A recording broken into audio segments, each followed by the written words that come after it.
Hi YouTube, it's Maddie the Empty Nest Scrapper. Welcome back. I'm so glad you stopped by. This is episode 3 of our craft room organization series. And last time, and also in the introduction, I did go over an overview of how I like to look at my space. Hopefully it's a way that will help you look at your space, and I hope you're playing along. So when I looked at the overview, I saw what things were giving me problems. I was looking for specifics about, do I need to change my storage for any reason? Do I have overstock? Have I made a mess of some things that need to be addressed? And one of the last things I look at is, do I have an up-to-date inventory of my items? And I really thought I had done much better than I really did. And I was a little bit disappointed about that. But anyway, I am hoping to bring myself back up to date. And one of the ways that I keep an inventory is to swatch out my items. Many of you, if you've already been crafting for some time, may already have a system of keeping inventory or swatching out your items. If it's something you haven't tried, swatching, especially your colorful items, so your markers, your pencils, your inks, your paints. Swatching is something that you will find very useful because the packaging on the marker, let's say on the cap, or the inks, let's say on the lid, do not always match the color that comes out when you want to use your item. So you want to avoid that because it doesn't come out the way you are picturing it if you don't know what the actual color is going to be. And that's why I started swatching. Believe me, I am the last person that anyone would ever think would keep an inventory binder, let alone several. By nature, I am absolutely a pack rat. I don't like letting go of things. However, I also don't like coming home with an item that I realize I already have. And the last thing I want to do is run back to the store and return that item because I just am not keeping track. So this is something that I am finding helps me not buy duplicates. Also helps me keep in check when I am buying too many things in one category. Sometimes I have to admit I'm going to continue to buy them anyway, and that's a problem I need to work on. But most of the time it helps me keep in check and move on to something else. So let's take a look at the kinds of things I have swatched. So this book is not my color book, which would be the first thing you would think of for swatching out.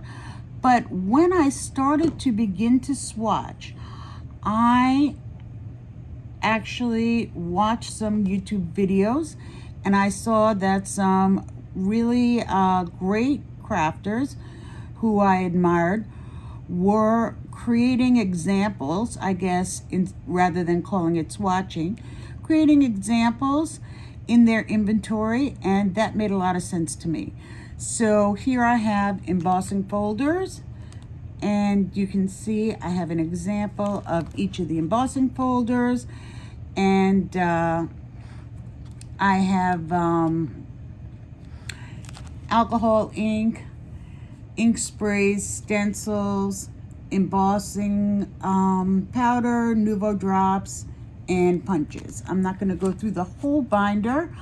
If you would like to see all of the binders, I will go through them one by one. But what I do want to say is keeping an inventory binder took me down a rabbit hole that I was not prepared for. For example, when I found out that I hadn't swatched everything, one of the reasons was I didn't have a section for it in my inventory binder. So for example, I didn't have a place for my alcohol ink. I hadn't thought to swatch them. In my mind, it wasn't immediate like a marker or a paint. I didn't think of it.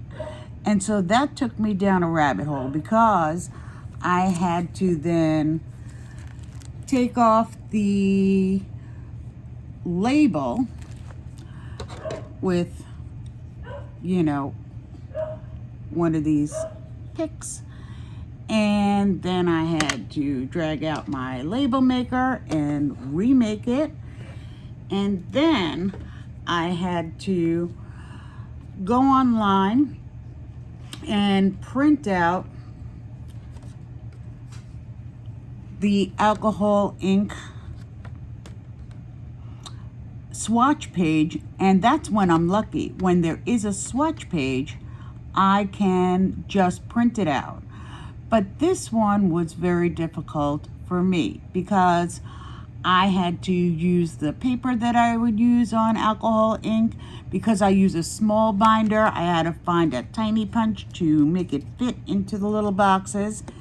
And then, because it was alcohol ink, another thing that I hadn't really done before was swatch out the caps. So I had to also use a little punch to swatch out all the caps, figure out what glue I thought would work for that. And this was very tedious. I needed my little spray bottle of alcohol. I needed my little blower, but I got the job done. So I wish that was the only area that I hadn't swatched, but of course that's not true. I did settle on the 3-in-1 glue, 3-in-1 glue to secure those little punches to the top of the caps, and I used my art glitter glue to put my little swatch hearts into the location. And this is the punch I used to make it fit. And I was really happy to get that all done. So swatching becomes a much bigger job than I was prepared for. There's also a different part that I just want to touch on for a minute, and that is my inks. And one of my problems with overabundance is my inks. Here's the section for that. And I have them all swatched out by company, right? So these are the inks I have so far. These are the Catherine Pooler. Here's the Memento. So it doesn't seem like a whole lot. I have some archival as well. Doesn't seem like a whole lot compared to what some people have. And lucky for me, I only decided to get one set of full-size ink pads, and that is the oxide inks, because they don't come in mini pads. So the rest I am able to store in a relatively small space. However, when I'm deciding which inks to use, those swatches are not the most helpful. So I decided to go this route. And this is, any of you who follow Jennifer McGuire know that this is the way she looks at her swatches. So these are all different companies, but how many colors do you have that are of a different company, similar or the same? And to me, this looks like a lot of ink. And I believe it is a lot of ink. Do I plan to stop buying ink? Not really. I want some other inks. Whether or not I need some other inks, I mean, look at this page of Just Purple. I don't know, you tell me. But I feel like I shouldn't get more inks, yet I plan to get more inks.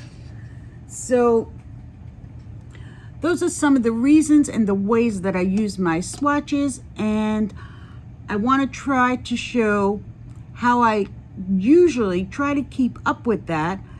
And I didn't realize that I actually had not kept up with it, because if I hadn't swatched that type of item before, it doesn't necessarily occur to me that I should be swatching it. And now I am aware that I can't think like that. Everything that comes in, I have to think, do I want to swatch that? Because the last thing you want to do is be behind. I have a lot of swatching yet to do. But one of the tools I use for that is just a little basket. So this basket's a little too big to get in the shop, but you get the idea. It's just a Dollar Tree basket. And this is what I do. Had a couple things come in the other day from an online purchase, and when they come in, I put them all in a basket. So they don't come out of the basket until they've been swatched, inventoried, however you would like to look at it. That is my system. I do not want to start using an item until I get that done. I thought I was disciplined, but when I brought home the alcohol inks, since I've never had alcohol inks, somehow it escaped me to swatch my alcohol inks. Here's another guy that I thought I'd finish swatching with you, that it didn't occur to me to swatch it. I had it in my inventory and I hadn't swatched it. So this one is more of a painless swatching experience, because I only have a few and it didn't take me long. So to give you an idea, if you hadn't swatched before, this is, oh, by the way, this is the Ken Oliver Color Burst pigments. So I have had them for a little while here.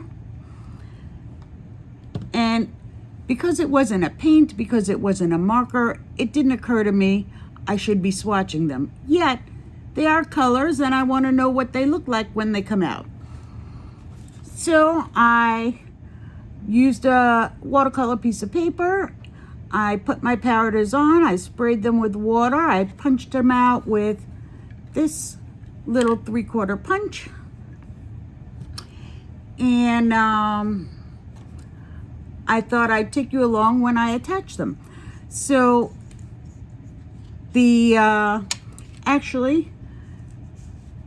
well, I'll leave this here. So this little card I made on my computer. I have something else to swatch. So Perfect Pearls, I've not swatched them before, and I thought, let's get everything done. So I just did this on my computer, printed it out on a sheet of paper that will fit into my binder. I changed all those labels so there's a place for them in a category. And I like to use my Xyron for this, and it is quick and easy and painless, unlike the alcohol inks. The alcohol inks are tedious and difficult.